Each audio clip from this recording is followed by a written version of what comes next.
Okay, we will now bring this meeting to order. Thank you.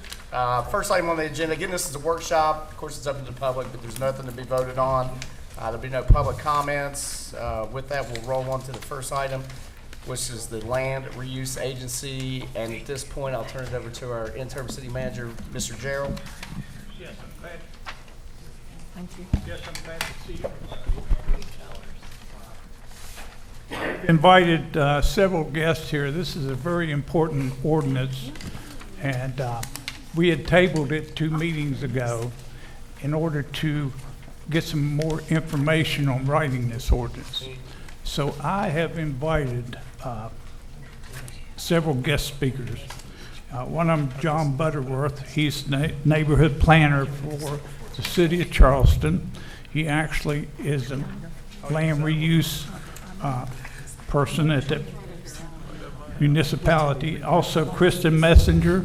She's also land reuse coordinator for the city of Charleston. And we also are glad to have Jenna Belcher here, and also Josie Moore from the NRGDA to answer any questions or anything you might have possibly need to be answered pertaining to this ordinance. So we can get this started. Mr. Butterworth, thank you, sir, for being here. Hi, everybody. Hey, how you doing? My name is John Butterworth again, and thank you all for the invitation to Mr. Gerald and for council members and Mr. Mayor for allowing me to come and talk to you all this evening. I guess I just wanted to, talking to Mr. Gerald and understanding where you guys are at in this process, I think I want to take a little bit of time to tell you how we got there and began doing this kind of work in Charleston, and then answer any questions you guys might have. This is how we do it in Charleston is not how you guys are going to do it here in Beckley, and that's fantastic, right? You need to make sure that it's tailored exactly to the size and shape of the problems or things that you're trying to overcome here in your community. So, don't just copy and paste, I guess is what I mean to say. And I'm glad you all are taking time like you are this evening to think hard about this and make it right. So, I would be remiss if I didn't thank my board of directors for allowing me the time to come here and meet with you all. Talking with Mr. Gerald earlier on today, we talked a lot about the composition of our board and who's on it and how they're appointed and all those sorts of things. It should be mentioned that we've got 3 members of the general public. We've got 2 members of city council. We've got the mayor or their designee, and we've got the city manager or their designee. And then we also have some ex officio members that are department heads of relevant city departments, right? So we've got our planning director, our building commissioner, and the director of the block grant office, right? Because those are things that are going to come into play when you're talking about property redevelopment, which is really the end goal. We want to see this stuff reused for a positive use in the community. Okay, well, the mission of, I think, our land reuse agency, and I think any land reuse agency, is really to take a more proactive approach to try to make problem properties less of a problem for our neighbors, right? I mean, that's really what we're there to do. We all know, and Mr. Gerald drove me around a little bit today in your city, and just like in Charleston, just like in every community in this state, right, there are the properties that have fallen on hard times. Maybe they're an airship, maybe there are properties that have been abandoned for tax purposes, they're boarded up, maybe they're not boarded up. So we all know what we're talking about here. Those are the kind of things we're trying to work on with this work. So one of the things that was really critical and remains critical for our land reuse agency, we want to support community goals. We try to have at least 2 public workshops a year that are open-ended, that they don't have a particular agenda, just to hear what the community thinks about the work that we have been doing and what they'd like to see us do into the future. And we also have tried our best to solicit input for particular properties. We've taken, you'll see a picture of it here in a minute on some later slide. We've got just a homemade sort of chalkboard piece of plywood that we say, hey, what belongs here? And Do we get lots of derogatory things? Yes, but we also get some really good ideas as well. And we set up a QR code where people can respond to a survey. So we really want to try to use the opportunity to create dialogue, especially for folks that are immediately adjacent to that piece of property that we're going to be working on, because they're closest to it. They probably know the history, good and bad, about that property for decades in the past. I think one of the most critical things that we can do is drive collaboration and redevelopment. We all know that these properties are sitting around vacant land or vacant structures. They're that way for a reason, and problem solving for what that particular reason is for that particular piece of property is a one-on-one sort of basis. It takes labor, it takes tenacity. Krista, that Mr. Jarrell introduced, is on more than a first name basis with the folks in the record room at the courthouse, trying to figure out who owns this property, when did it transfer, and really getting to the bottom of that property's story, whether that be through our code enforcement folks or from the courthouse records. We really want to catalyze the improvement of neighborhoods, because I think at this point, Mr. Jarrell and I were talking about sort of the where West Virginia is and where Appalachia is. Like we are at this place at this moment where, in order to make the good stuff that we want to happen, we have to be an active partner in that. And so, being a collaborative force with our nonprofit folks, with the for-profit development community, with the business community, we know we have to be there at the table having those conversations. One of the other things that we've really tried to do, and this I think as much comes down to just the demeanor of Krista and I as the staff folks working on this, we try to go and have, very frank conversations with the other city departments. Now you're saying that's code's problem, but they say it's your problem, right? Like, so we're trying to poke the bears, all the time, to make those conversations happen and try to bridge the efforts of the city departments. But ultimately, the use of a land reuse agency is to take unwanted, unutilized, and distressed properties and put them back into taxability, right? Fundamentally, this is about making sure the tax base doesn't shrink, but it's also fundamentally about making sure that property isn't putting downward pressure on its neighborhood, right? Either because it's dilapidated or the grass is this tall or whatever that case may be.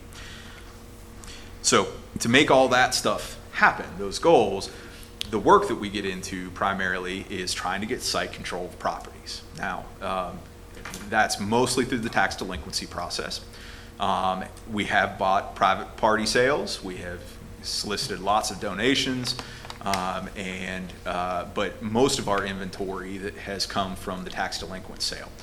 Mainly, that's because those are the properties that the private market can't or won't touch, and they're the ones circling the drain that are not going to find a way back onto the tax books or back into productive use without some type of intervention. I frequently tell my realtor friends and my developer friends and my contractor friends, we are not trying to eat your lunch, right? We are not trying to get in your way. If anything, we're trying to deal with the property on that block that is the problem so you can renovate the one down the street, right? So taking that approach to things, I think has created a lot of trust among the parties at the table, because we are not trying to replace folks in the real estate industry. We are not trying to get in the way of their deals. We're trying to stimulate that activity, if anything. So we buy the properties, we try to assemble the puzzle pieces, right? Because sometimes that one skinny lot that's 25 feet wide is not good for anything maybe by itself. But if we can find a couple in a row, we might be able to make a new house happen there. Or I was talking to many folks today, there's a commercial corridor that's experiencing a lot of dilapidation in Charleston. And we've been trying to slowly and surely pick up pieces of the puzzle along that corridor in the hopes that at some point we have enough to put together to make a site that actually can make redevelopment sense. Like I mentioned about the airship or whatever barriers might exist for that property, we try to clear out the things that are preventing the private market from interacting with that property. Could be just complicated airship, could be the city has placed a lot of fire and refuse liens on the property, right? Because the prior owner just neglected to pay them for a decade, right? The private market's going to look at that and say, well, sure, I can get it for peanuts, but then I've got to pay the city $5,000 in back fees, right? If we can be a party to help clear that, then all of a sudden maybe one of the reasons that property hasn't moved is out of the way. Yeah, but ultimately what we're interested in doing is putting things back on the tax books in a way that stimulates vitality in the community. In Charleston, we have had and continue to have a very active demolition program. We demolish around about 100 properties a year for at least the last 10 years, and that has escalated in the recent administration. But what we found is that just like everyone knows that recycling symbol, right?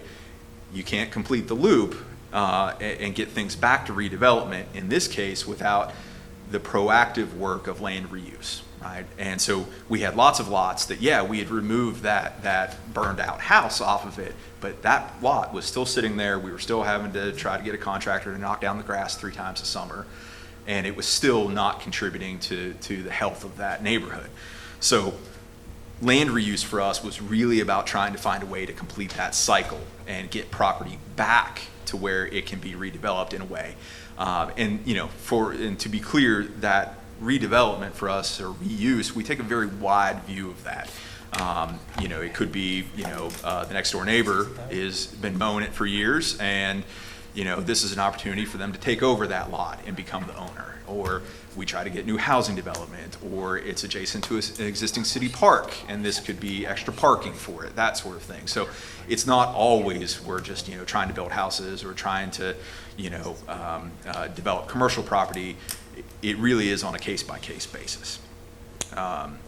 Like I mentioned earlier, we are trying to deal with the stuff that the private sector can't and won't deal with, and the faster we can bring stuff back into that cycle, the better off we're going to be. Because I was talking with several folks over the course of today, time is one of our most limited resources, especially when it comes to potentially saving structures. The longer they sit, the more they deteriorate, and then they're very much a lost cause. But as Krista can attest to, even some of the most dilapidated structures, we've been able to now save 2 houses that we thought were goners, that we were able to get through the tax sale process, and one was renovated last summer, and the other one, they're starting on Monday. So, those surprising wins are what we're after. And the ones that are vacant lots, we'll work on those too, right? So, as far as acquisition of property goes and just what we've approached in Charleston, we've taken sort of a 5-point approach, most of which has focused on property that we think there is a reasonable avenue for redevelopment, right? So for us in Charleston, that's in a core neighborhood, right? We're not necessarily trying to buy and put new housing on property that's, this steep, or is in an area that doesn't have good infrastructure or sidewalks, or, so we've really had conversations about, do we want to grow everywhere, or do we want to grow in certain strategic areas? And so most of our acquisition for redevelopment is in our core neighborhoods. Flat, infrastructure is present, good sidewalks, the rest of the neighborhood is in stable shape, but if we don't intervene and get some of these issues resolved, we can see further dilapidation of surrounding properties. Okay, that's where we want to work. And we also want to strategically acquire property, like I mentioned, in that commercial corridor. Okay, we have, it's like when you find one puzzle piece on your floor, there's got to be more, but you don't know where they're at. We're trying to pick up the puzzle pieces as the opportunities present themselves, in the hope one day we have a complete puzzle. And we'll talk about the other ones in a moment. Generally speaking, our inventory, these percentages are slightly out of date at this point, but half of our inventory is in that, we want to try to find ways to actually rebuild and redevelop those properties. Investment preservation, those are properties that maybe we had a previous lien on through demolition or fire and refuse or something like that, and we're really buying the tax sale property to prevent someone else from extinguishing our lien. That's played a very minor role. Infrastructure, we've had some areas where they're very deep in floodplains, where they're in areas where roads are closed to vehicular traffic and because of instability in the soil. If we can purchase those, we might be able to decommission that street and reduce the city's overall liability and need to maintain that infrastructure. And then another big chunk, about 40% of our inventory, is focused on conservation. I think I misspoke a moment ago. This is where we lump the floodplain mitigation work that we've been doing, trying to buy stuff in very deep floodplains that there's really no real good practical practical way to rebuild there. We don't want to put homes in harm's way. We don't want to put people in harm's way. So if we can very affordably get ownership of that property, again, if we piece together enough puzzles, maybe we can do a passive park there. Maybe we can do a fishing dock or something like that, and keep those homes out of harm's way. But conservation has been a major part of it for us. There's the chalkboard sign that I mentioned. I made that in my driveway with my kids, right? So, but that's sort of just very basic input. Hear from the people, hear what they have to say about what they would like to see on that particular building. I like to point out in this picture, it says splash pad. Was the splash pad right on this small corner lot in a residential neighborhood? No.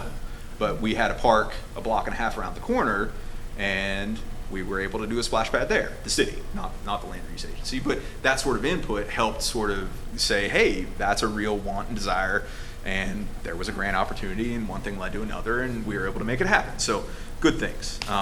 But my board is very interested in the decision-making process to look at the highest and best use for the property, not just highest dollar. If the highest dollar was going to dictate this conversation, the private market would have dealt with it, right?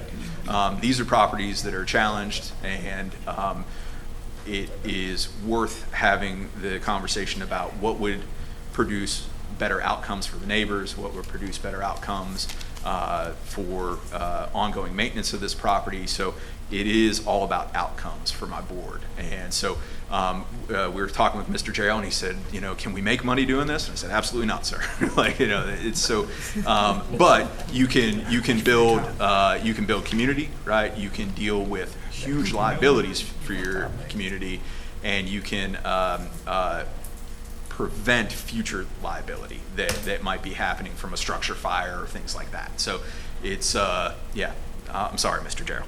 I'm sorry. But, Good try. yeah. Threw me under the bus, didn't you? Yeah. So, like I said, returning the property for redevelopment, we're kind of looking, we're really trying to fill in those missing pieces in our neighborhoods. We're really trying to look at that strategically clustering of property together to have a larger impact rather than doing one lot here and one lot 2 miles away. We want to try to have a focused approach. We've had great luck working with a nonprofit housing organization in Charleston, and Kevin, who's their director, he loves that and has focused so many resources. Chris is nodding her head, she knows exactly where I'm talking about. They're working on several projects with us, all within, you can throw a baseball to each of them. That's going to have a big impact, right? And once that block has got some more stability, we're going to try to go to the next. Yeah. The redeploying of properties, I will say, we have, early in our process, we were like, oh, we need to put out an RFP and see what people will do with this property. Got 0 responses, right? What was successful, and it did not necessarily please my board all the time, but we had to spend a lot of time. I was hanging out with people and talking, hey, you've got a nonprofit, you're interested in fresh food, let's talk about this. I've got a building. A lot of those conversations go nowhere, right? Or they fizzle out, or they run into barriers that you just can't solve for. But some of them, this one, this is a nonprofit organization that took building off our hands. Now there's a fresh food market in there. There's a deli counter in the back. It's a social enterprise nonprofit organization. They work on SNAP stretch benefits, so folks that can, if they spend their SNAP benefits on fresh food and veggies, they get to double buy. And they worked with the West Virginia Food and Farm Coalition to secure funding to do that. And this was a very decades-long troubled bar in the neighborhood. Lots of drug activity, violence, the whole shooting match. And now it gets to go back to its earlier roots of that corner. It used to be the Abraham grocery store. It was a corner store. You could soda fountain, the whole classic stuff. Now it gets to be hopefully that same sort of community institution like it was previously. That's what we're at. Those sorts of projects to find the doers in your community, but then we're also having a pretty strategic focus on single-family housing. The housing opportunities that we've been really trying to work on, this is the house that was completed last year that we thought was a goner, and now has a new homeowner in it. She's a grandmother raising her grandchild. And we worked with a nonprofit that had got their start in West Virginia doing flood relief after the 2016 floods. And Appalachia Service Project, they're a mission-based sort of, they do 7 weeks of community mission groups that come in, and they'd typically been doing just repairs on houses, so wheelchair ramps and windows and all the things like that. And we went to them and said, hey, we've got a house, do you want to do a total gut job renovation? And with a little hesitation and a lot of enthusiasm, they said yes. And so we're doing it again with them this summer. Is that going to solve all of our housing problems? No. But is it going to save this house and the one we're doing this summer? Yes. And so every one is a win. Little wins, little wins. But the thing that we're really, I think, trying to focus on is move-in ready housing. We've got lots of houses. Very few of them are move-in ready, right? And so how can we get the private market involved in that? How can we get our nonprofit friends involved in that? That's what we're really trying to solve for. So I think because I like a gauntlet like the best of them, Mayor Goodwin in her 2023 State of the City address, and I should say it was unbeknownst to everyone, including me, she said, hey, our land reuse agency is going to renovate 5 new single family or 5 homes. They're going to build 25 new structures with partners, not individually. And we're going to return at least 15 vacant lots back to existing owners as side lots. And we were all like, excuse me? What we're going to do? Yeah. So, but, challenge accepted. We did it. And so that really kind of set off a flurry of activity for us to develop some tools to do that work. And that came for us in the form of some of the paperwork that the ladies were kind enough to pass out to you before the meeting started. We developed a new construction incentive program, which created cash incentives for new construction of single-family homes in the city. We can talk through the details of that if you wish, but they're all there in front of you. We applied for and were approved for the state's Build West Virginia Tax Incentive District, which I strongly encourage Beckley to look into. It's not a terribly complex application process and brings to the table state tax incentives and a waiver of sales tax on building materials that can amount to middle teens % of a project. Does not have strict income guidelines. It can be renovation, it can be new construction, it can be single family, it can be multifamily. If you'd like the contact with economic development, I'd be happy to provide that. They're lovely folks and they will help you out. We developed a small revolving loan fund that is hopefully going to create a revolving pool of capital for our nonprofit housing organizations. So think Habitat for Humanity. Our local one is RCCR, Religious Coalition for Community Renewal. We wanted to make sure that they had low barrier capital to basically fix and flip houses for middle income, low to middle income homeowners.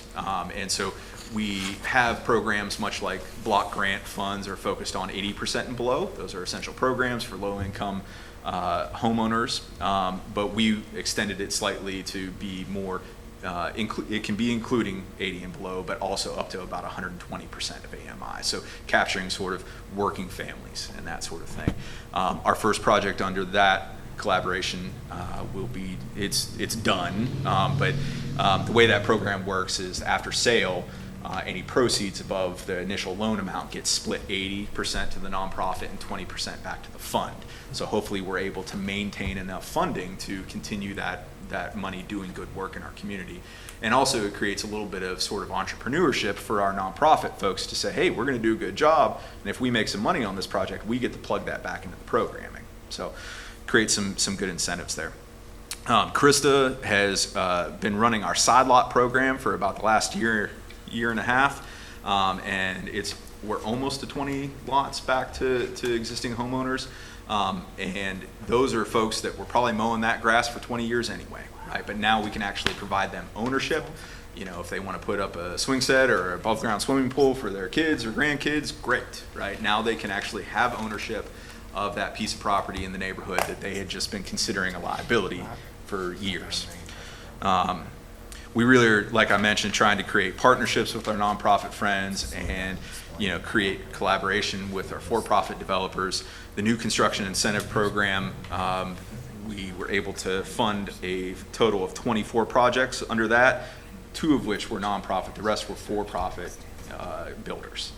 I think that's really important because it means that there was a gap to bring that sort of new construction to the city, but we filled it, right? And with a little bit of incentive and some little finger on the scale, not much, we're able to really tip it to make sure new construction was going to happen. Yeah, okay, we don't have to go into this. We all know this. We know why some new construction and those sorts of things are not happening. It basically just doesn't pencil, right? And this is that gap that we were talking about. So we have to get really savvy. The Build West Virginia tax incentives are going to help close that gap slightly. The ability to create availability of land, right? I don't know if it's the case here in Beckley. Vacant land, folks tend to sit on it, right? They don't try to sell it. They just sit there and they'll pay the tax bill and they may or may not mow the lawn, and that's inventory, basically. Land is a finite resource. That's inventory that's not in the marketplace. Land reuse gives you an opportunity to put more stuff out into the marketplace and create more opportunities for builders to do the work. But yeah, that, whether a project pencils or not, we're not asking people to lose a buck, right? We don't want people to do this out of the goodness of their heart. We wanted them to do it because they have to buy groceries too. Excuse me. And then I guess in the, sorry, that's a little redundant. I'll go on because I'm speaking quite long. The renovation aspect, the reason those projects weren't happening were sometimes entrenched ownership, right? They did pencil for rentals, but we wanted to try to find a way to make them pencil for home ownership, right? Because we have some areas of town that have really flipped, right? It's a majority non-owner occupied area of town. Rental is a very important part of the housing mix. We need rentals, that's great, but how do we, in areas like that where the market is really putting all the gas on, hey, I can rent this, how do we create more homeowners? And so the revolving loan fund really focused on home ownership and making sure that that kind of work made sense economically too. So the report card that we have so far, the renovation, like I said, one is complete. We've got 3 others currently in progress, and there are 2 more slated for this summer. In the new construction, I thought I saved a newer version of this with updated numbers. Sorry. They're actually, do the math real quick. 21 complete. No, 23 completed construction, 1 is still in progress for our new construction builds, and we've got 2 more hopefully breaking ground this summer. And like I said, we're pushing up on 20 side lots being returned to existing owners. So thank you to Mayor Goodwin for laying down the gauntlet for us. We were happy to figure out ways to solve and meet that challenge. But I think that we've done at least a passing grade on that sort of stuff at the moment. Okay, very briefly, I'll touch on the liability reduction and the conservation. Like I said, we have some very deep floodplain areas where very dilapidated housing is. I think I mentioned earlier to folks, they say, well, where do you buy property? And it's like, well, most of our work is where the delinquency is. So if people don't pay their taxes, that's where most of our acquisition takes place. Floodplains, very deep floodplains, are typically places where that can happen too. So we can acquire the property very affordably and just basically sequester it from the market. That's not where we want someone trying to set up residence or renovate a house, because there are just insurance barriers, there's plain safety barriers. So we're working in an area, the 1900 block of 4th Avenue on the west side. Some parts of it are 13 feet below the floodplain. We don't want folks there, right? That's not a safe place to be living. So slowly and surely we're acquiring property, and maybe we get to do a park there at some point in the future. The other work, especially early on, because we had never interfaced with the tax delinquency process, there were lots of delinquent parcels in Charleston. At one point there were hundreds and hundreds of delinquent parcels. So we were able to pick up some real opportunities adjacent to existing city parks. This map is Cato Park. The yellow is the existing parkland, public property. We were able to pick up about 10 acres adjacent to that. Parts of it are power line right away, so it's not like you're going to build on it. This is goat country, but trails, fantastic, right? I mean, that's more open space that's now going to be available for public use, and that's a good thing. We also worked on another tract that was donated, and we helped solicit public input for that. There are now 3.5 miles of hiking trails on that property. Parts of it are old growth forest. It's a beautiful tract of land, but that meant collaborating with a local nonprofit, the Kanawha Valley Trail Alliance. They're really passionate about trails and mountain biking and hiking. They drove that part of the process. We were able to get community buy-in and, address concerns that the community had about new public use on this ground that had sat vacant for years. So those sorts of things, I think, are really important. What we're doing here lately and what we're going to be doing into the future, we're trying to very strategically creep our mission into new and different things. One of the things that we talk about all the time, because Krista and I are both city employees, it should be said, is that when the public calls and they've got a concern or they're irate about some issue in their neighborhood, they don't care if it's not your department, right? They just care. They don't care that, oh, I'm sorry, I need to ping you over to Public Works to take care of that tree. They just want to see results. So those silos that city government has, every government, every public and private bureaucracy has, we're trying to help break those down when it comes to property concerns and property reuse. The breaking down the barriers between city departments is something that I think Krista and I spend a lot of time on, but we're making headway, right? And we have really been able to inject this sort of idea of life cycle thinking about property and its whole life cycle into conversations in our code enforcement department, into our block grant department, and really getting them to think about, okay, yeah, if we get the bad house knocked down, what next, right? What next? And so I think that that's one of the things that I spend a lot of time thinking about in our work is how do we make the next thing happen, right? And that's probably pretty maddening to Krista because she's probably always thinking, like you can't think 3 feet in front of your head, but you got to have a little bit of forward thinking and really ask what you want next for Beckley. And I think that a land reuse agency as a tool is one of the essential ones that is now available to local governments. This wasn't really possible in West Virginia until 2014. We got to it in 2019. It's not a silver bullet, though. It's not going to solve every problem. It's not necessarily going to make you money, but you are going to be able to focus on outcomes and be able to focus on really sort of in a surgical way dealing with this problem property and this one over here, and maybe we get this one adjacent to a park. Those little wins, I think, is what our work is. So much of the community development work in decades past was with bulldozers, and we're really not trying to take that approach. We're really trying to deal with it on a lot by lot basis. So, thank you for your time. Happy to answer questions, but I think I've talked at you enough. Thank you. I would like to ask something. Yeah. You said you rode around today? Yeah, a little bit. Okay, Yeah. give me some input. Yeah. You're not alone, right? I mean, there are plenty of places in, I think, most every West Virginia community.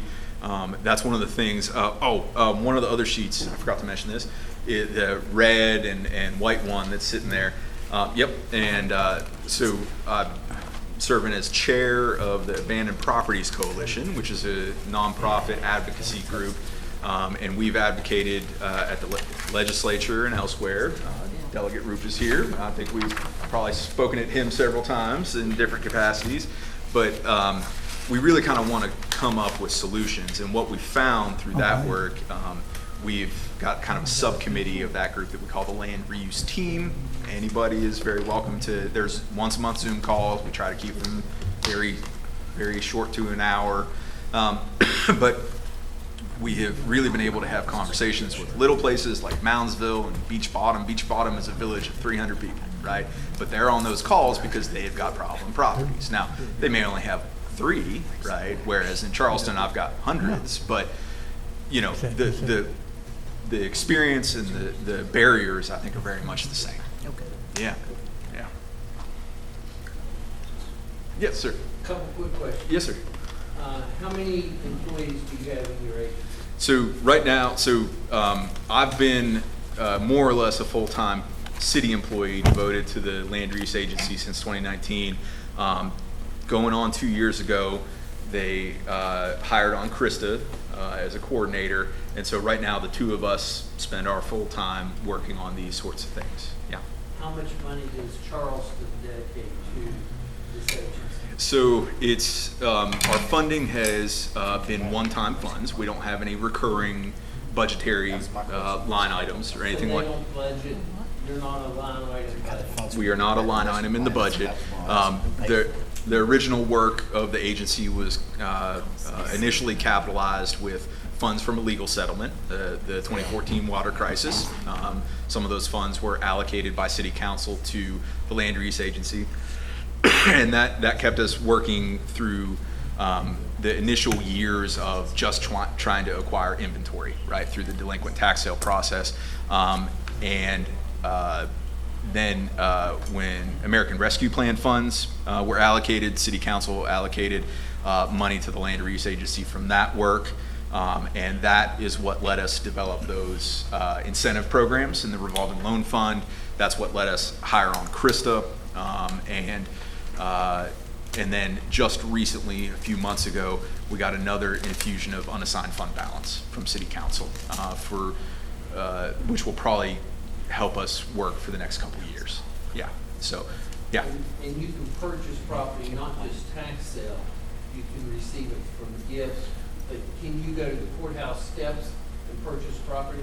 So the enabling legislation for land banks, municipal or county land banks, the ability to acquire and dispose of property is very wide, right? And it's basically the way any other corporation, nonprofit or for-profit, could acquire and dispose of property. More or less, land use agencies can do that, with one major exception. Land use agencies can never receive or hold property that was acquired through eminent domain, right? So, What was that, acquired by what? eminent domain. So, in Charleston, right, we have an urban renewal authority that has the power of eminent domain. Cities have eminent domain.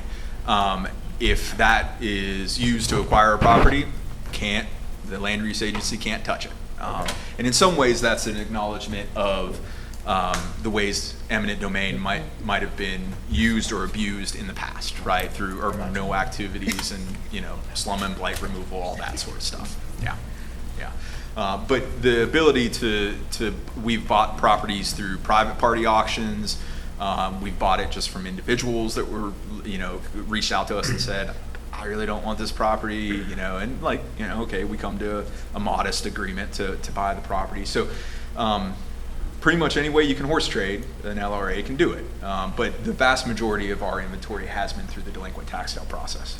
And not to pin you down, but if you were advising the city or the county, Yeah. how much money do we need to allocate, It- city or county, to start? It probably depends on the scale of work you want to undertake. And so the best I can say is over the course of the first 3 years of our operation, we had about $250,000 to work with. That did not include my staff time. I was a general fund employee of the city and remain to be, right? But acquisition, outside legal, title work, all the fees that go along with acquisition, those sorts of things, property maintenance for that matter. In about 3 years, we were able to use those funds to acquire about 120 properties. And so, you could use that as a rough, if we are looking to acquire 40, maybe it's that percent of that. That's about the best back of the napkin I could give you. Yeah, but staff time is essential, right? This is labor-intensive work. I encourage you to find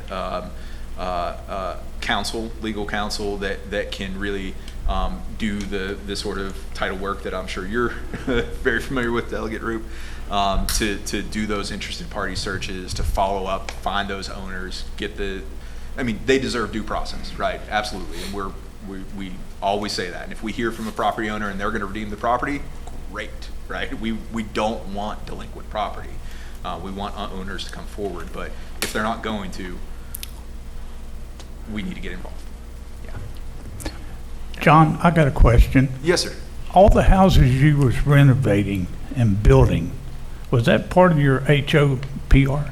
So the new construction was part of the new construction projects save for one. One was funded through our block grant office, right? But the 24 other new constructions were from the new construction incentive program, and that was basically a cash grant reimbursement at the end. Get it built in time, get your certificate of occupancy, and we'll reimburse you, right?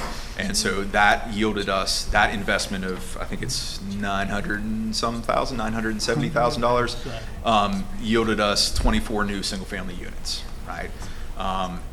The revolving loan fund, we currently have funded 3 projects under that, so 3 new single-family homes, and we allocated initially $200,000 to that fund, so we have to revolve it and bring it back and, to make those projects work. The rebuild, the rehabs. The rehabs, yes, sir. Yes, Okay, sir. but the new was funded out of grants? That was all American Rescue Plan funds. Yeah, those That projects. was gonna be my first question. Yeah, I was getting ready to say, if all you needed was $250,000 for 3 Yeah. years. I will say that we do fully intend to do a second round of the construction incentive, the new construction incentive, with some of that unassigned fund balance allocation that council was generous enough to give us. For fiscal constraint reasons and because of reasons like we've been able to bring on the new Build West Virginia tax incentives as well, right? We're trying to layer up incentive or things to close that gap. The second round will undoubtedly be less generous, right? So whereas the first time around it was like $35,000 for a unit, it might be something more like $10,000, right? Because we need to stretch those dollars, and there are other opportunities for incentives from the state and so on and so forth. Yeah.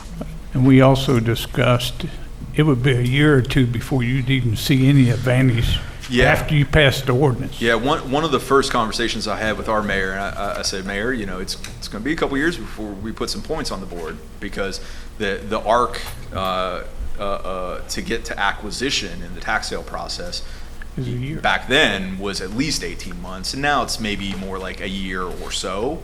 But getting site control is the first step, right? Until you actually have a legal interest in that property and you're the owner, I think you all, as elected officials, know sometimes there's very little that can be done to persuade a property owner to take any responsibility, right? But if you can get ownership, then in our case, the land use agency gets to help decide what's going to happen next, right? Who are we going to sell that to? Who are we going to donate that to? What are we willing to give it to someone for them to do? Do we want it to be a single-family home? Do we want it to be making that park bigger? Is we going to get it to the neighbors so they can make their yard bigger? What comes next? And so, this is slow work, right? And I think that that frustrates people, but it's part and parcel to the work, right? You can't push rope. And you also mentioned you had 100 and some properties under you right now? Our inventory right now is floating around 120, and we've been able to offload, several dozen at this point. Some of those are those conservation ones that we'll probably hold, or ones that we're going to hold until we find the other pieces around it, But the ones that we can move out of our inventory, we're delighted, because that means it's no longer on our mow list. It's no longer, we no longer get the complaints for it, and ultimately someone else is paying the taxes, right? Someone else, it's back on the tax books, which is what we want. Yeah. Yes, ma'am. When you acquire a property and a developer is interested in rehabbing that property, do you give them a timeline to work with, or do you? So most of that work that we've done recently has been under that new construction incentive program, and with that, we said, okay, we're going to convey you this property, and if you want that grant at the end, you got to get it done by this date. Now we've extended that because construction delays happen, and we also figured out that we had more time than we thought we did with the ARPA funds. We thought that there was this hard deadline, and it turns out it was not quite as hard as we thought. So we were able to add more flexibility, but right now those projects need to be done by July 31st, and that construction opened in April of last year. So, yeah. Any more questions? So when you acquire the properties, you immediately have to, the city of Charleston has to pay the taxes on that and pay for liability insurance and everything else while you own it? So two things. Land use agencies are tax exempt, right? So they don't have to pay real property taxes. Okay, so when you say get back on a tax base, that's only when you transfer it over to somebody else? Correct. Yeah, Okay. yeah. And I should say that when we purchase tax liens at the tax sale, we're typically making the county whole, right? We're paying the back taxes to acquire that property. So I think sometimes sheriffs and those sorts of things are like, oh, you're taking that property, and it's like, well, but no one's paying the taxes right now, right? And I'm willing to. You How know? often does the landowner, they still have, what, 6 months to pay, get caught up? There's absolutely a redemption period, So and does the city get to keep the interest on that? yeah, we get made whole, just like any other Did lien you get- purchaser. Yeah. Like if a private investor, if I go buy one at a tax sale. Yeah. And let's just say that the landowner does get current, I still make interest on it, but the city of It's- Charleston does not? Yeah, we do. We Okay, do. We're just okay. like any other investor, Okay, right? okay. In that sense, right? I should say that Senate Bill 552 that was adopted about 3 years ago did reduce the sort of amount of interest that you get on those liens to sort of reduce speculation, but it's still you're still making your money back, right? You're not losing any money on those transactions, and we, Right. Krista and I, we participated on behalf of the Land Use Agency. Ours in Kanawha County was April 22nd. So since April 22nd, we've had like 11 redemptions. So like people will frequently redeem, and that again, that's okay, right? We would love them to take more responsibility for their property, maybe, but great. You're going to redeem your property. You're going to pay the taxes. That's good too. But if they're not going to pay the taxes and it's strategic and we can intervene in a way that's going to help out, it's probably good that we're in line for the bid, right? 'Cause- Do private investors find that, like, put them at a disadvantage? So we have. So Or do we they do. think it's fair? Do they think it's fair that the we city do should be able have to do stuff like we that? do have preferential bidding for certain properties, right? If they're valued at less than $50,000, and there's some other carve outs in there that we've never utilized. But so if it's high value property, we don't get any preference in bidding. Oh, okay. If it's so, and we've also been pretty strategic in trying to really only target the ones that are very problematic. But that's what you said. And so, Okay. have I had people call me and be like, "You bought that thing I wanted to buy"? Yeah, I've had those conversations. Yeah, I'm sure. but some of those folks are people that I was delighted didn't win that bid because I knew their name and I knew what they were going to do with the property, and they were the kind of folks that I very much didn't want to have it, right? So in some ways, you're kind of like cutting them off at the pass a little bit, But we've been, I think, we've tried really hard to stay out of the way of the private market, Gotcha. right? And I think that's the right way to do it. Yeah. How many circumstances have you had, you've acquired a property and then the people come back and then they want it back? Do they have 6 months? Is that? I don't know. The- It used to be the- 18 It used to be a months. year. It used to be 8 months. Is that how It's many? 13 it- months now. Because it was 18. It's way squishier than I want it to be. I guess I'll say that much. They basically have 120 days from the last time, the last interested party, anyone that has the legal right to redeem the property, when they get legal notice that the sale has occurred, right? So that typically shakes out to be 9 months to a year, right? But Has that happened very much? we've had a few instances where the deed's been issued, we are the legal owner now, where people said, like, I didn't know this was happening. Sometimes I'm sympathetic, right? If there's an extenuating circumstances. A lot of times I'm like, well, you got probably close to a dozen letters in the mail about this, right? Like saying you didn't know Signed. kind of falls on Yeah. deaf ears a little bit. So, I don't think we have a problem with people knowing that they owe their taxes and knowing that they're delinquent, right? I would feel bad if we did, right? If I felt like I was surprising someone with this information, I wouldn't feel good about that. But I mean, we do certified mail and we send out process servers, and so like we make every attempt to make sure that they know. And I should say that Senate Bill 552 that was adopted about 3 years ago did put in some provisions for hardship, right? And folks that are truly experiencing a financial moment of crisis or something like that, they can work with the state auditor's office to get back on track, right? And so those are important things to have there, because the last thing I want to do is take someone's property, but most of what we deal with is stuff that people are really and truly trying to abandon. They're like, I don't want it, and they just don't know how to get rid of it in a more proactive way. So, when the mayor said the city of Beckley, really, the land bank is really a separate entity. It is. Yes, I mean, Yep. the bank account's in your name. It's not in ours. Well, So if they get any interest off of it, it goes back into their bank account, not ours. So- And as soon as we appoint that board, then they're their separate entity. They That's are- who supervises it. This council does not. So the interaction from a governing body like this is to appoint and confirm That's it. membership of the Land Reuse Agency Board. You would not necessarily have ongoing oversight. And that independence is, I think, can be a real strong suit, right? I mean, I think you all probably have experienced situations where there's the right decision, but it's not politically popular, right? Sometimes having this board over here that gets to make that decision is a nice thing. Other times, so I think that part of the reason that our Land Reuse Agency Board does have representatives from City Council, does have the mayor on the board, does have the city manager, is to make sure that that connection and alignment with the city's priorities stays intact. And you all are employed with the city, correct? So I'm a general fund employee.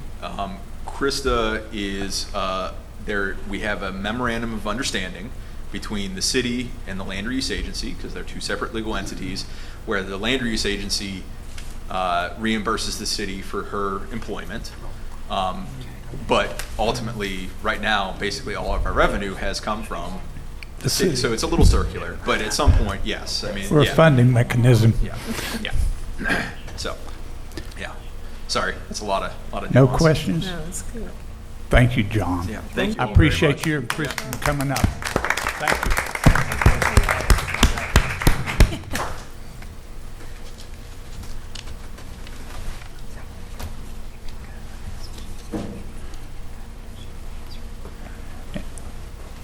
We have one more speaker, and that's Miss Moore, I guess. She's what? Oh, okay. Miss Belcher, then. It'll be fine. We don't look like it. No. You can just speak with her. I'm going to or you don't present. Are you in present mode? Yeah. He's just going to switch over there.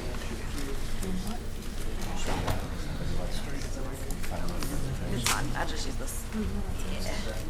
Yeah. All right, so I appreciate you guys having us speak tonight.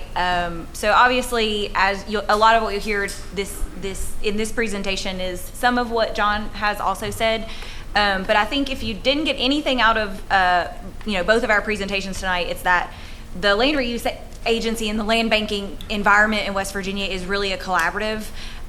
We have leaned on a lot of the folks like John and folks in Nitro and folks elsewhere to sort of guide our counties and municipalities on land reuse.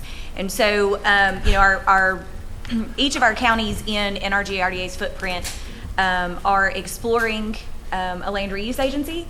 And some of our municipalities already have them, but Fayette County specifically worked in 2023, at the end of 2023, to create the first county-based land reuse agency. So we'll use it as a case study and talk a little bit about those priorities, but this is also going to give you guys a little bit of a snapshot of kind of the startup phase, because it is a little bit newer. And so a lot of what John is talking about is a very successful LRA that Charleston has had that's used as a model across the state. And as he said, none of them are created equally, right?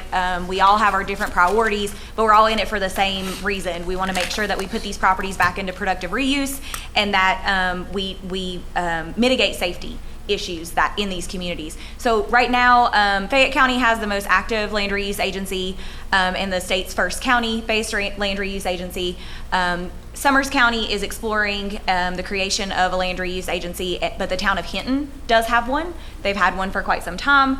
And we are actively working with the Raleigh County Commission, and I expect no pressure that we will have their ordinance passed by the end of June. So Delegate Roop, in his role as the county attorney, has been working very closely with us to establish the Raleigh County Land Reuse Agency.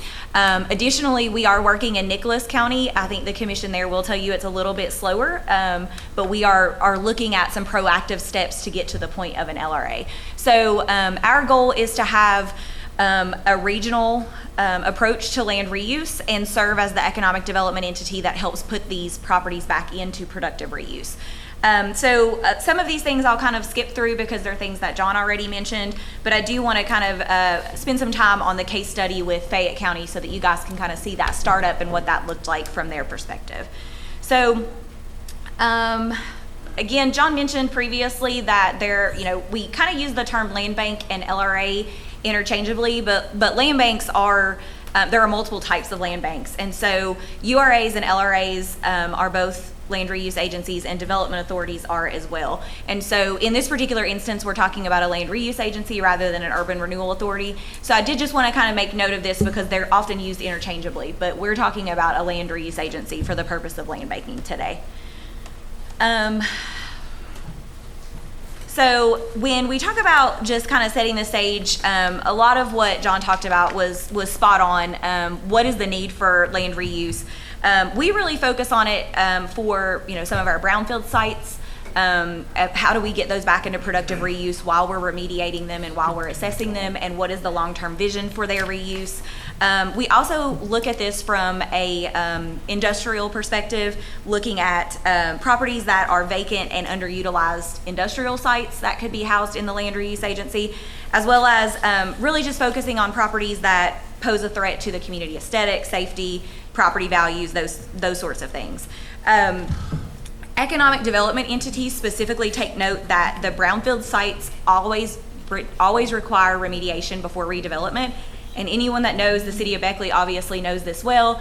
If you owned the site and it was impacted while you owned it, you can't remediate it. So where do you put it? A lot of times NRGRDA has ended up with those sites, but now we're putting those sites into land reuse agencies for the remediation process to happen. Additionally, underutilized infrastructure can hinder community development. So this really gives just an opportunity to repurpose these spaces for more modern uses. And we'll talk a little bit more about those in a second. So when we talk about the need for land reuse, we really talk about the need for thriving communities at a local, state, federal level. And when we're talking about thriving communities, how are we going to make sure that these properties aren't, how are they supportive and safe for workforce, quality of place, and really, from our perspective, entrepreneurship recruitment? How are we, John had a great example of one of the small businesses that went into one of their properties that owned it. And that's really the goal, is acquiring these properties strategically so that you can identify their end reuse and the end goal for those. So I'll talk a little bit about creating the land reuse agency, and I'll probably spend the most time on this slide because I just kind of want to give you guys some successes and challenges that we've seen in Fayette County in this year and a half period of the creation of the land bank. The first thing that Fayette County recognized that in order to get a lot of these properties cleaned up across the county, and how to they're also working to support municipalities in this as well, because some of the municipalities in Fayette County have lower capacity. So there's some partnerships being made there for the county and the municipalities to work together. They really wanted to figure out, when we create this first county-based land reuse agency, how do we ensure that creating a quasi-governmental agency that is not beholden to a county, or in this case, a city, how do we ensure that we set this up in a way that it's going to be successful long-term?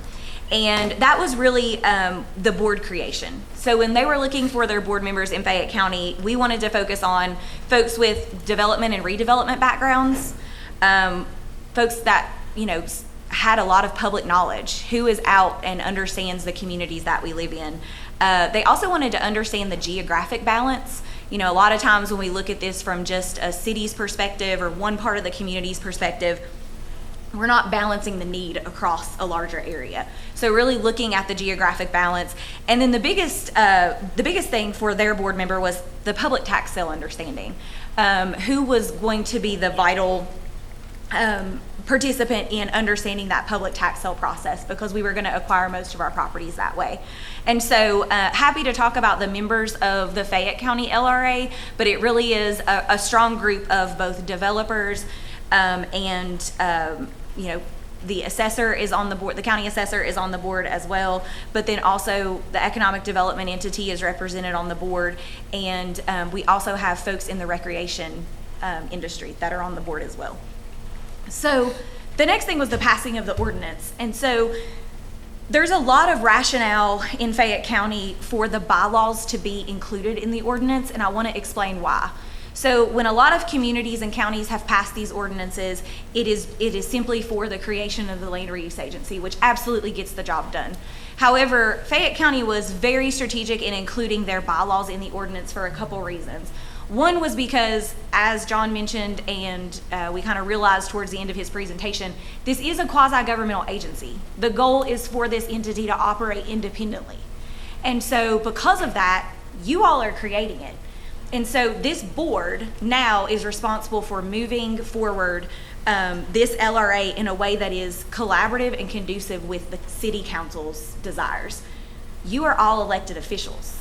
The concern in Fayette County, especially with just 3 commissioners, was if we create this and the entire commission changes, will the goal of the LRA stay the same in the future? So the bylaws of the LRA were included very strategically to ensure that those priorities and the vision for the LRA and the makeup of the board of the LRA were something that would have to come back to the commission if ever changed, because the ordinance would have to then be updated. So there's a lot of question around, like, why did Fayette County do it that way? And that's the answer. Because again, they wanted to ensure that strategic balance. So the other sort of rationale behind that is the employee perspective. What does it look like in the ordinance? What is the expectation for the employees when participating in this LRA? How does the LRA support the cost of that employee overall? And so that's something that obviously has to be thought about as well. Another thing that I want to mention in Fayette County is their LRA specifically identifies the sustainability funding for the LRA, and that looks like a percentage. So any properties that are acquired by the LRA and then sold, the tax that is earned on that property, a percentage of that tax goes back into the LRA every year. So for instance, if a property is sold from the LRA and they pay $1,000 a year in property taxes, the Fayette County LRA will receive a percentage of that to go back into the LRA. So that's the sustainability and carry-on funding, because this LRA was created after ARPA and COVID funds were available. So the budget line item is not there. And so that's something to think about too with the city, is what does that carry-on funding look like and how is that baked into your ordinance? So I wanted to talk about kind of how the LRA kicked off their work. The first thing that we did was we asked for community input. And so the community input was really vital for us to understand what are we looking at in terms of blighted and dilapidated structures. And do we have the link on here, Josie? This is your computer, so I don't know how to work it. It's okay, no problem. So I can share that with them afterwards. So what we did is we just launched a public link, and we said, let's let the public tell us what properties are abandoned, dilapidated, torn up, need fixed, whatever. So we launched a public survey that asked very specific questions and allowed them to upload photos as well. This was something that the Regional Planning and Development Council created for us. We pushed that survey out and said, give us as much information as you can about these properties. I think it was about 15 or 20 questions, and then the ability to upload. Within 30 days, the public identified 380 problem properties. Wow. And so then what we were able to do is the code enforcement officer in Fayette County, Angela Gerald, who is phenomenal, we'll talk about her in just a second, her role in just a second. She then went out and strategically looked at every single one of those properties to say, what needs to be done? Does our beautification committee need to just work with DLAP funds and get these torn down? Does the LRA need to acquire these because there is something that can be done with it? Also, are they strategically located together so that we can then capture these properties and create some larger tracts of usable land. So that just kicking off that community input really set the stage for the LRA into the future. So it was at that point when we got the feedback after the first 30 days that the Fayette County Commission said, all right, we've got to come up with priorities and a strategy because we need to know if we give you all seed funds, what are you going to do with those seed funds? So our goal was looking at this property database that we created, because the survey then created a visual map to show all of these properties on it. We said, let's define the priorities. Because we know, and I think Nitro openly talks about this, when they created their LRA, they just went and started gobbling up tons of properties. And they were like, wait a minute, hold on. Now we just have a ton of properties. Like, why did we get all of these? We knew in Fayette County that we could not gobble up a ton of properties at the tax sale because we simply didn't have the investment or the interest to reuse those properties. And so we had to be very strategic. So we focused on 3 priority areas. We focused on cleaning up properties for industrial and commercial development. We focused on targeted housing development. And then we focused on how could a property be part of a larger recreation project if cleaned up. So those were kind of the 3 areas that when we looked at the map, we felt were the highest priority for Fayette County. We then went back to that map and we said, all right, let's identify the properties that we want to execute first right of refusal at the tax sale. So we executed the first right of refusal at the tax sale and acquired like 30 properties. Those properties were part of the initial investment that Fayette County provided to the LRA. We also had to have money for legal work, and so we asked the city and asked the county and they put in a $260,000 initial investment. That is the only funding at this point that they have put into the LRA. Again, we're about a year and a half in, so we will see carry-on funding after these properties are sold. But right now, we are holding a lot of properties and trying to start marketing those during active cleanup. So again, there are a few considerations that we have to take when thinking about the land reuse agency formation that I would encourage you all to think about. One, you do have to think about outside counsel for an LRA, and I say this with 2 attorneys sitting in the room, but I think this is one thing we've talked about in Raleigh County. There has to be extensive knowledge of the real estate process and someone that is working solely on behalf of the LRA. So that was part of the funding that was initially from Fayette County, was to pay for a retained attorney. So we use an attorney out of Charleston. He works directly with the Fayette County Commission and also their attorney. However, he does not serve as a county employee or on retainer with the county. I'd also, obviously one of the main considerations is that none of this happens without money. So creating an LRA or passing an ordinance for an LRA without a, funding or a seed investment is pretty useless, because you have to at least be able to purchase or negotiate some of these properties. I don't think people are going to be beating down your door to donate them. At this point, we've had 2 properties donated to the Fayette County LRA, but the rest have been, we have executed first right of refusal at the tax sale. And then, again, thinking about that ordinance, what does your carry-on funding look like to sustain it long term? Another consideration that you have to have is, what does your employee participation look like? This takes a lot of work. As John said, they have 2 folks in their office that are dedicated to this. Fayette County has the code enforcement officer, Angela Gerald, that spends 70% of her time focused on this LRA work. And we actually had to work with the Fayette County Commission to update her job description to include that into perpetuity, so that anyone that went into that role would know this is a high priority for Fayette County and they will work on land reuse agency issues. And so we are on track to continue expanding and have another person to support Angela. But right now she is the one that keeps the wheels turning with the Fayette County LRA and keeps the board aligned and helps with the tax sale process and keeping the properties updated. And so, just talking about where the Fayette County LRA is at right now, I want to show you guys this dilapidated buildings map that we created. And so this tool actually was a really great process that we went through early on.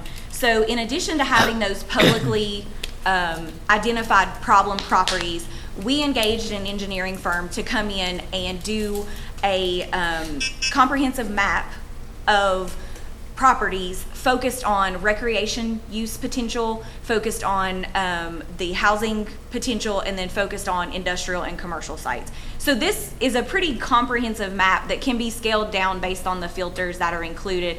But what we also did is we hosted a community session. And in that community session, we asked folks to come with potential recreation projects that they knew could be done, were in the process of getting done. Volunteers were carving trails out. There were put-in opportunities on the river or the streams. And we wanted to get those mapped. And so what we did, it was actually Thrasher that did this overall project. And if you look at the layers of the survey, these are all of the layers that we have in here. We have all of the public water utilities. We have private utilities. We also have mine lands mapped on here. We also, and all of these projects here that you're seeing are recreation opportunities. So what we will now do is look at the properties that are identified. So based on the dilapidated building survey, this was presented at the end of 2023. Major issues were identified on a single family structure. So there's also photos that are attached to it, and we can look at this property and say, is this one that we want to identify because it's close to a potential trail that could be developed? And do we want to take ownership of that particular property? So that really allows us to, again, identify what we call our hotspots for potential acquisition. Because in this area, you can see we have two properties here that are directly on a body of water. Those would make phenomenal put-ins for that particular area. So how do we acquire those to then, put a boat launch or put a kayak put in or something like that? One of our most strategic investments, we had some properties that were dilapidated on Boonesboro Road in Fayette County that were directly adjacent to the Hatfield-McCoy Trail properties. And our goal is to get those cleaned up and potentially sell those to the Hatfield-McCoy Trail system for lodging for the trail system that they're working on there in Fayette County. So again, there has to be strategy behind the properties that are being acquired because there's so many of them, and the last thing we want to do is continue to be a hindrance by holding them in the LRA. We want to get them back into productive reuse within 12 months. The final thing that I'll say on this, because I know John talked a lot about the regulatory landscape of this and working with the legislature, I would say that it is a high priority to engage local developers in this process. We have a lot of developers in our region specifically. I'm not sure about Charleston, but I know in our region specifically that are looking at how do they take ownership of some of these properties that are vacant, dilapidated, or on the tax sale. If we can work directly with them and utilize the execution of first right of refusal at a tax sale to hold that property while they work on financing for redevelopment, it gets them put back into productive reuse faster, and it allows them to get that property at just the back tax cost rather than having to bid against other private developers for those properties. So again, while we don't have any desire to get into the development of housing and get into these back and forth with these high dollar properties, if there is a property that a developer is trying to acquire, the LRA could work directly with them and help execute first right of refusal to take ownership of that property. So again, this is something, one last thing that I do also want to mention, John mentioned the Build West Virginia tax credit. So we have a Build West Virginia, we were the first Build West Virginia tax credit in the state in Fayetteville. That tax credit encompasses a 20-mile radius as the crow flies. So the Hargrove Apartments were strategically within Fayetteville's Build West Virginia tax credit. So we worked with that developer for them to access that tax credit. Was one of the first that was executed outside of Fayetteville, but all of Beckley does not fall within that tax credit. We currently have applications in for Summersville and Hinton to be Build West Virginia tax credit districts. If that's something that Beckley wants to do, we can package together an application for you guys to submit pretty quickly, because again, that's what we did with Hinton and Fayetteville and Summersville as well. So whenever you guys are ready to do that, that is a really useful tool to attract developers. It was used in Oak Hill on a property, a large apartment complex there. And again, we worked on it with Hargrove to allow them to acquire that property too. So there is not a lot of Beckley that falls within that Fayetteville zone, but that one just strategically happened to fall within it. So we would love for Beckley to have that district as well. So yeah, again, we are working really closely as both an LRA and the Economic Development Authority on the legislative priorities that we have. A lot of them align with other communities, but a lot of them are specific to our region. We're fortunate that this past session, we were able to get Senator Helton and Delegate Root to sponsor a bill in both sides for us to get that first right of refusal extended into perpetuity. That was set to sunset in July of this year. That legislation was pushed through effectively, and so that also allowed Delegate Root to engage a lot and learn a lot about land reuse, more than he probably cared to learn about. And so he sees the importance of it, as do our senators. And so we're really trying to move forward this process so we can get these properties back into productive reuse. And so, so with that, again, a lot of the remainder of the presentation are a lot of the things that John had already mentioned as far as the legal and regulatory boundaries, but we're happy to help, support the city of Beckley if you all feel this is something you're ready to move forward with. That's good. Do you have a treasurer? For the LRA? Uh-huh. Yes. Yeah. And So a the CPA? Yeah, so too, we so- have, the Fayette County LRA has an attorney under contract as well as an accountant under contract. And the board has a treasurer, a secretary, and a chair. Oh yeah, I'll show you guys the survey really quick. So this was the community survey that we launched that kind of kicked it all off. And this really helped start that database of all the properties. And like I said, within 30 days, it was about 380 properties that were mapped by the public. I mean, they were just going out, snapping pictures on their phones and filling this in for us, and we got a phenomenal response. And so we keep this up, and every couple of months we remind the community, this is still here. If there are new structures that haven't been mapped, let's get it in there. And so they do the work for us, because there was a time, and Donnie probably participated in this, I would say, that I know Region 1 and some of the municipalities in our region went around and mapped these properties, but it's not sort of an ongoing maintained process, so we just let the public do it for us. We do have the Property Safety Enforcement Agency for the county. We Yeah. have a lot of property. Yeah, yeah. So, again, like, I would just encourage you guys, like, because the funding would be limited up front, just like Fayette County's was, because we didn't have ARPA available anymore, to just be strategic about which ones you acquire and that you can identify a potential end reuse for. Questions? So are you the chairperson for? In Fayette, yeah. Fayette County? Yeah, hopefully not for long. I think those guys, we're getting those guys built up, but we worked really closely with their county commission, just like what we're doing in Raleigh County right now, to help them understand what our goal is as economic developers. We understand that cleanup is like a main priority, which it has to be. But there are other agencies, beautification committees, that can do that part of it. We want to focus on how do we get them back into productive reuse on a tax roll. So that was kind of the goal for NRGRDA's role in a lot of this. Right. Yeah. Anna, Yeah. Do you have, in Fayette County, is it only the land reuse for the non-municipalities, or do you also? So that's a really good cover- question, Sherry. I appreciate you asking that. So it's actually interesting. So the LRA operates outside the municipalities, obviously. However, and this was a piece of legislation that passed this year as well. It wasn't necessary, but it was passed. Kanawha County led the charge on this. So we'll use Anstead as an example. They had an LRA. So Anstead's goal in their LRA was cleanup, because they didn't really have the capacity, the financial capacity, the staff capacity to do anything else. But when Fayette County created theirs, they passed an ordinance in Anstead that said, we're going to be part of Fayette County's LRA because our strategies align. We want to do the same thing. Now, in places like Fayetteville, they want to operate independently. Absolutely fine. But then you have places like Oak Hill right now that are trying to determine, do they need their own, or do they want to pass an ordinance to be part of the counties? So there's a couple different options. So if Beckley would do this, would we enter into I'm just talking No. out loud. I mean, if we would have an intergovernmental agreement, Beckley's the county seat. I mean, do we do ours by ourselves or whatever? But, I mean, it's just. That's up to you. Yeah, wanna see what it's Fayette doable, County- Sherry. It's absolutely doable if that's what you guys, but the strategies have to align. It has to be, you guys are on the same page for the same reasons.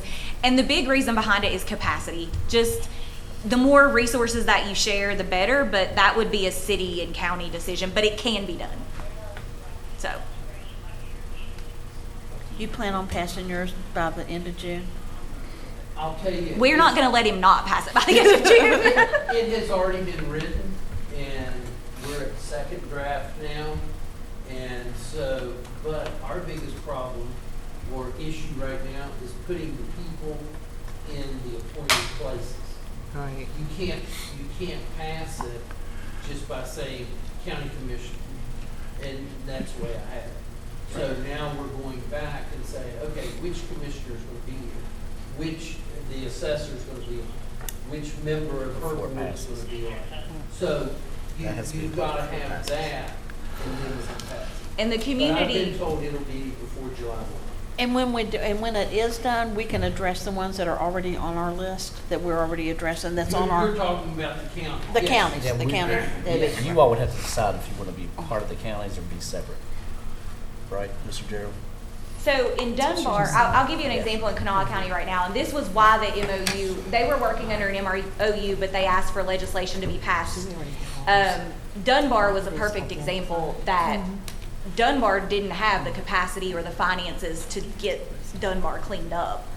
And so Kanawha County said, we'll go in and we'll help you, but we've got to come to some terms that say there's going to be a shared, you know, if you sell this property, or if we sell this property, what's the breakdown going to look like? Are we going to get our DLAP funds back? Are you going to reimburse us? So again, it's just, there has to be an alignment and a rationale behind it. And that's kind of the overall goal. In Anstead and Fayette County, there was strategic rationale behind it, but other communities are independently operating, and you can do both. So. Okay. That sounds great. Any other questions? All right. That was good. Yeah. Thank you, Ms. Belcher. Thank you for your presentation. We go to the next item. Next item is the budget revisions, which is a mandatory revision that has to be posted with these,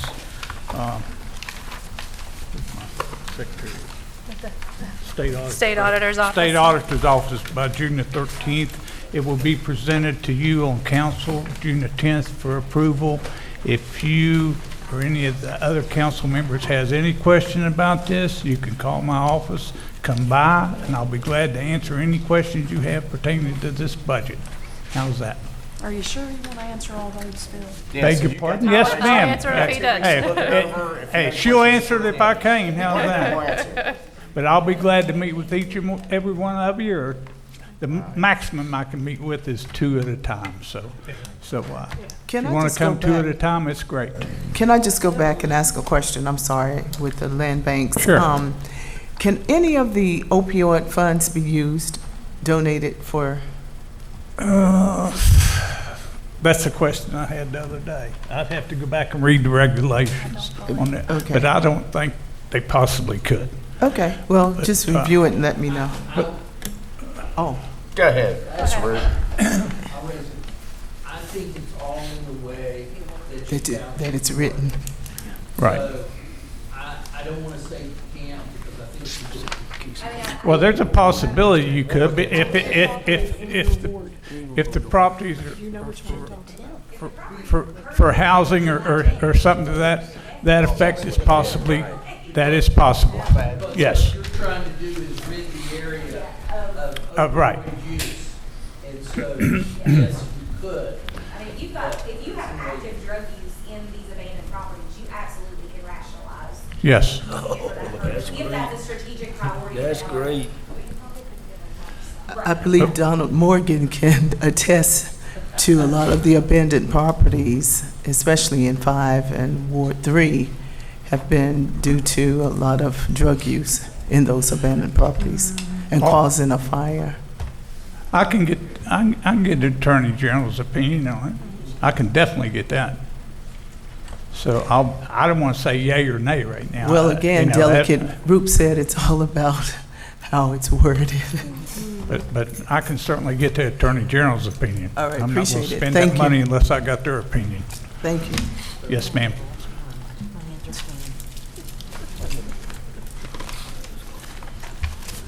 I'm Is that done. it? No further business? May I have a motion to adjourn? Second?